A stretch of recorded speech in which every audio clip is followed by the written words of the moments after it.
presented by Seat77.com. As always, Dave Dabbah is coming to you live from the Super Plus Seat 77 broadcast studio in the heart of Silicon Valley.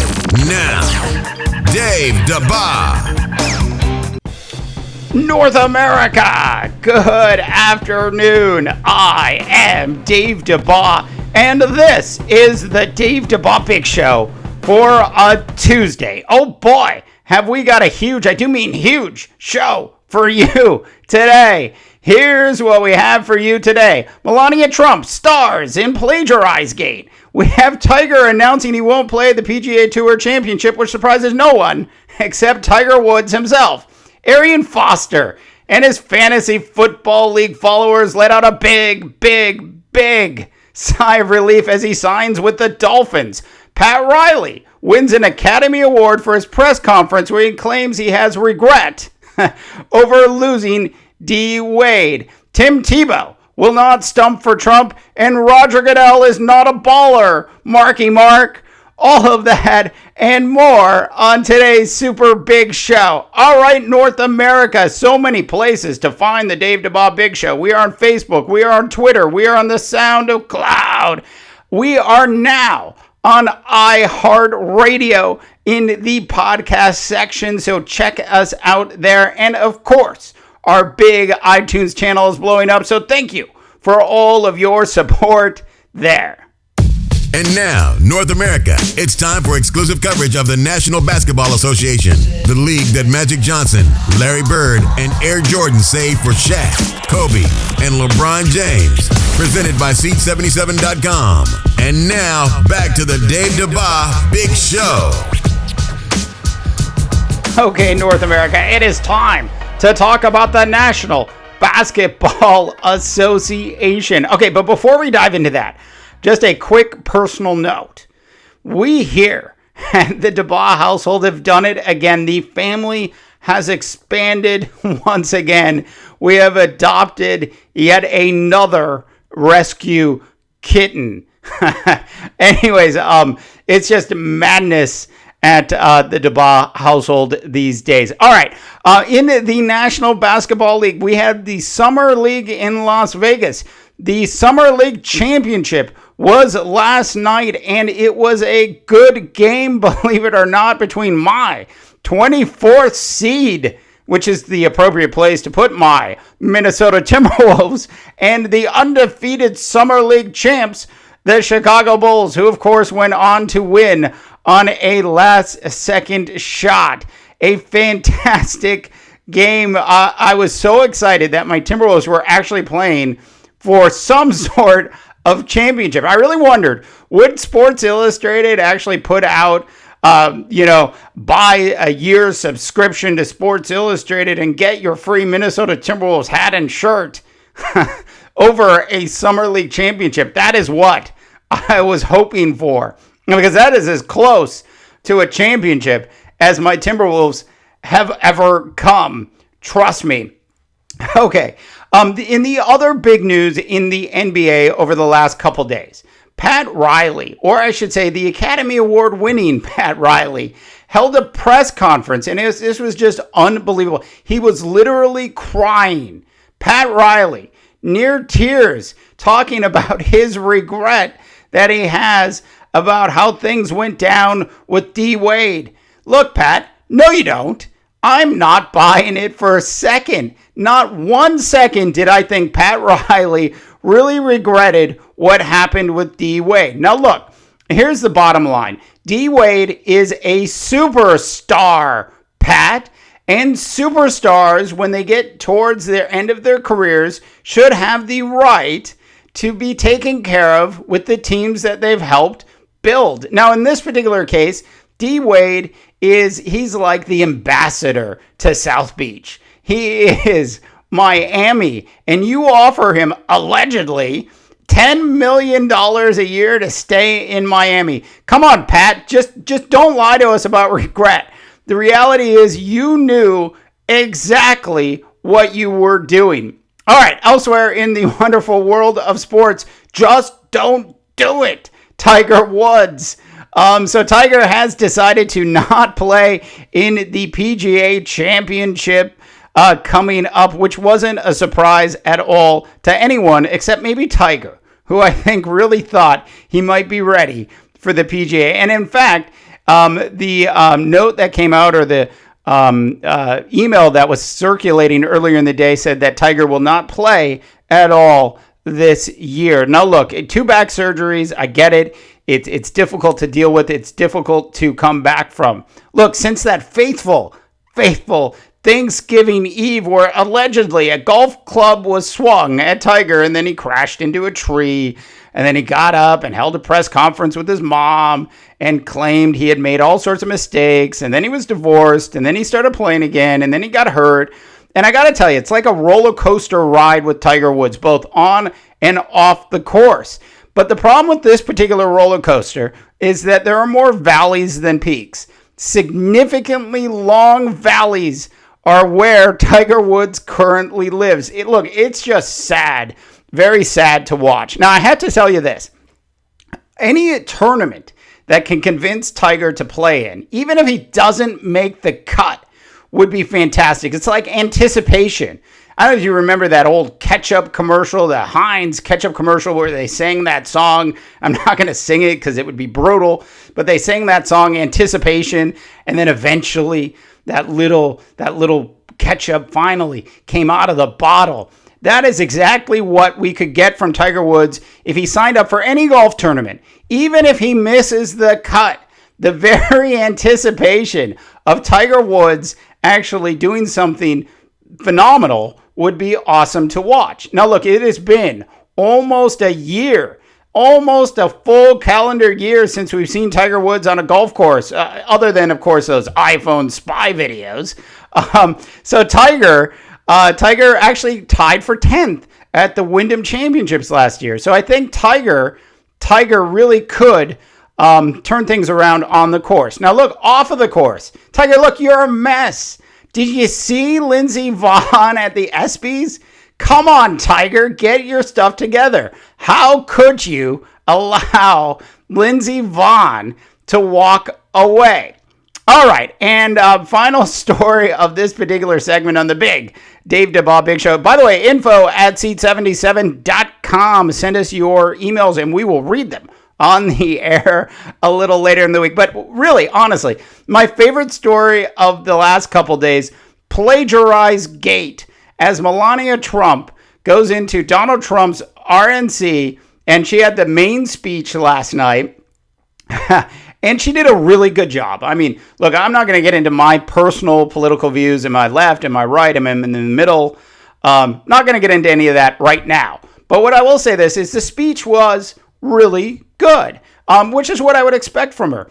But as it turns out, it appears that a couple of the lines, I should say, were lifted from a 2008 Michelle Obama speech. And CNN, there's a great video on CNN that you could check out. We also have it on the seat77.com website as well, which shows the side-by-side comparisons, specifically the two sections where there appears to be blatant ripoffs going on. Now, look, I don't know if Melania wrote her own speech or if she worked with a group of writers. My guess is she probably worked with some writers. And in fact, the Trump campaign came out and indicated that there were other people that worked with her on her speech. Somebody in the Trump campaign had to vet this before it ended up on that teleprompter. I am just saying that the Trump campaign is extremely calculating. Look, I don't know if they knew they were going to get caught on this or not. But it's irrelevant. They are a calculating group that are doing anything they can do, including something like this, to not actually have to talk about the issues at hand. Info@seat77.com. Tell us what you think. Coming up on the Dave Dabbah Big Show, we've got Arian Foster. The fallen has risen, and he's going to be a dolphin. We've got Tim Tebow, who was stumping for Trump 1 hour, and the next hour was not stumping for Trump. I can't wait to tell you all about that. And Marky Mark, Roger Goodell is not a baller. All of that and more coming up on the Dave Dabbah Big Show. And now, North America, it's time to get down and dirty for some hard-hitting, concussion-causing coverage of the National Football League. The sport that Dave is so passionate about that he hasn't missed a single play of a Minnesota Viking game for the past 16 years. Presented by Seat77.com. And now, back to the Dave Dabbah Big Show. Okay, North America, we are just 52 days away from the start of the National Football League season. And I think one of the best signings of the offseason, if he can stay healthy, just happened as Arian Foster, or as I like to call him, the fallen has risen. It's my Transformers reference. Anyways, has signed with the Miami Dolphins for a whopping $1.5 million, $2 million in additional incentives for Arian. The entire world of fantasy football, you could hear it. It just breathed a collective sigh of relief. Everybody wants Arian Foster on their team. He'll go late in fantasy football drafts this year, but Arian will still make it onto a lot of teams, top 12 rosters. Trust me on this. So Arian Foster. So what does that mean for the Dolphins? Well, look, I think, and I said this in a blog yesterday, I think Miami's got to be really careful with Arian. I don't think he needs to be toughened up by playing useless, meaningless, money-grabbing National Football League preseason games. I would get him in shape. I would get him the amount of reps that you think he needs in practice, but I'd be very cautious. Use Arian when it matters during the season. Trust me, he'll probably, unfortunately, because he's injury prone, he'll probably run into some trouble during the season anyways. That being said, love Arian Foster. Fantastic player, really one of my favorite running backs to watch over the course of the last 10 years. Happy to see him at least land on a team.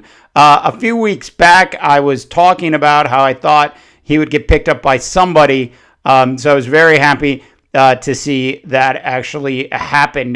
Tell us what you think. info@seats77.com. One of my other favorite stories of the past week was the Tim Tebow will be stumping for Donald Trump at the upcoming RNC convention. So this report came out. Now, we covered it on Seat77.com as well. And I wanted to point out that we covered it as well as the New York Times, Wall Street Journal, CNN. Look, the list goes on and on and on. If you have the World Telegraph on your website, you covered it. It was covered by every major media outlet that Tim Tebow was going to be stumping for Trump. So we wrote an article about this, and we just ripped Tim Tebow to shreds for agreeing to stump for Trump. And it had less to do about Tim having political views, and it had more to do about who he was going to be stumping for. I mean, let's face it. Donald, this is a guy that we have no idea where he stands on any issues other than building a wall. And the fact that he's doing as well as he's doing in polls, quite frankly, is pretty disturbing. I wouldn't have as much of a problem with it if I truly understand how he stood on some additional issues. So anyway, we just tore Tebow to shreds. And a day later, Tim comes back and he posts a video, and he said he was in the Philippines, and he didn't at no point ever agree to speak at the upcoming RNC conference. So I'm sitting here and we're looking at this and we're like, well, how did this even get published in the first place? Okay, look, now the Trump campaign deny ever leaking the story, but I have to tell you, a story like this gets leaked by a campaign. And I'm sure, and you can see it now, in New York City, somewhere, in a conference room, around a campaign war room table, there were a bunch of people saying, well, let's just put this thing out. I mean, even if Tim decides he wants to speak, then fine, we'll give him something. But if he doesn't want to speak, it's okay. It just keeps our name in the news cycles. This was yet another calculating move by the Trump campaign, who, by the way, hasn't spent a dime on television ads yet. They will, but they haven't, and they're actually catching up to Hillary. This strategy of doing and saying and having a bunch of controversy continue to ride has left the primaries and is working its way into the general election. I encourage everybody out there to not be fooled by any of this. This is a calculating move, brilliant, by the way, by the Trump organization. And what really matters most is how he really stands on the issues. If we can get to the bottom of that, then maybe we can make a rational decision about who to vote for in November. Okay, I am not a baller. I can imagine Roger Goodell must have been yelling this around the NFL offices when Marky Mark went on to ESPN's Mike and Mike and basically just claimed that before the release of the first season of Ballers, they had been reached out to by a variety of people like Roger Goodell from the National Football League offices asking them to not air the show. And then, of course, Roger Goodell's senior vice president of communications came out and completely denied that Roger Goodell actually made a phone call himself and that nobody from the NFL offices actually reached out to Marky Mark and the executive producers from the HBO show Ballers about this particular event. Now, look, if you haven't seen the Ballers show, it is basically a look into a National Football League team and not so much a team, but basically NFL players, their lives off of the field, as well as some of the stuff that happens on the field. That being said, it's an excellent show. It's kind of like Entourage meets Miami, or meets South Beach, I should say. Actually, a really good show. Dwayne "The Rock" Johnson is one of the stars of the show. So who do we believe? Do we believe Marky Mark when he says that the NFL and league owners tried to derail the show? Or do we believe the NFL that says, no, we never, ever did that? Hey, do you know that there was that TV show, and I'll leave you with this. There was that TV show on ESPN called Playmakers, and it was basically a very similar show. In fact, it was even more daunting, and it painted an even less positive picture of the National Football League than Ballers does. And that show was the highest rated show on ESPN in its first season. Playmakers on ESPN, the highest rated show, other than, of course, Sunday Night Football and college Saturday football games. Other than that, the highest rated show. And for some strange reason, and we all know what happened, the NFL applied pressure to ESPN, and ESPN canceled it. So who do you believe in this particular debate? Roger Goodell in the NFL offices, or is Marky Mark really telling the truth?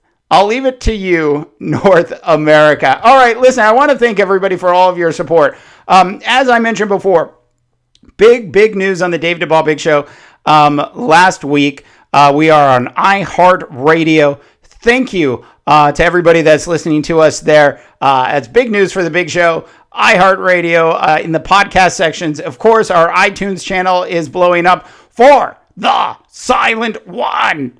I am Dave Dabbah, reminding you that not everyone can be a champion, Ron Rivera, but everyone, and I do mean everyone, can act like one can. And good luck, North America.